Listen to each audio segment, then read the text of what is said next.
चांद पे? देखिए, पूरा देश बहुत बेसब्री से उस क्षण का इंतजार कर रहा है। ये हमारी वैज्ञानिक क्षमता का परिचय है पूरी दुनिया को, वैज्ञानिक सोच का परिचय है पूरी दुनिया को।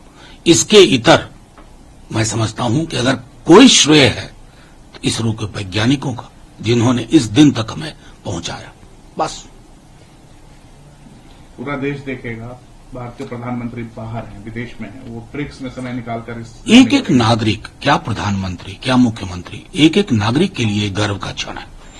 जो नींव रखी गई थी स्थापना काल से, आज वो नींव यहां तक पहुंची है। ये पूरे भारतवर्ष के लिए गर्व का क्षण है, हमारी वैज्ञानिक सोच के लिए गर्व का क्षण है, हमारे वैज्ञानिकों की जो कर्तव्य निष्ठा है उसके लिए, उसके प्रति गर्व का क्षण है।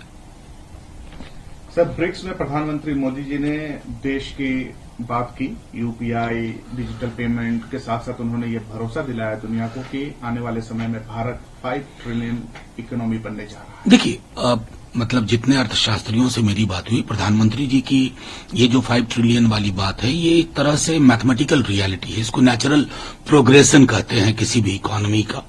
खैर, श्रेय लेने की उनकी आदत है तो मैं उसमें बाधा भी नहीं बनूंगा, लेकिन मैं ये जरूर कहूंगा कि $5 ट्रिलियन इकोनॉमी जब ऐसे क्लाउड में दिखता तो वो रोजगार में कैसे परिवर्तित होगा, आम इंसान की जिंदगी को कैसे प्रभावित करेगा, थाली की साइज की कमी को कैसे दूर करेगा। ये जो ह्यूज इनकम इनइक्वालिटी है, जो प्रधानमंत्री जी के दौर में सर्वाधिक ऊपर है, उसको कैसे अटैक करेगा। अगर ये सारी चीजें नहीं करता है तो इस इकोनॉमी की रफ्तार को लोकोन्मुख बनाने के लिए हम क्या कर सकते हैं, ये प्राथमिकता होनी चाहिए।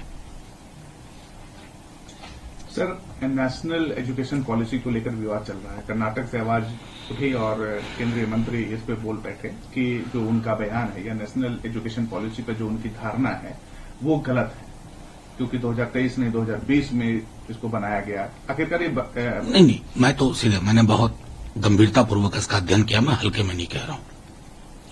कायदे से कोई भी इस तरह की पॉलिसी को संसद में विचार होना चाहिए था। धर्मेंद्र प्रधान जी बता सकते हैं कि संसद में कितने घंटे इस पर बातचीत हुई, हमारे सुझाव हो सकते थे। आपकी कई सारी जो धारणाएं हैं इस एजुकेशन पॉलिसी में, वो धारणाएं मध्ययुगीन धारणाओं से मेल खाती हैं। इक्वालिटी और जस्टिस जैसी चीजों पर बहुत कमजोर पकड़ है इस डॉक्यूमेंट की। क्या समझा जाए, कोई राज्य का उसके पास ये अधिकार नहीं है कि अगर उसको इक्वालिटी को एक मेजर एजेंडा बनाना है, एजुकेशन का जस्टिस को एक मेजर एजेंडा बनाना है, जो कि हमारे प्रियम्बल से निकल करके आता है। ये पूरा का पूरा जो न्यू एजुकेशन पॉलिसी है ना, ये सेंगोल उन्मुख है, हम इसे प्रियम्बल उन्मुख करना चाहते हैं।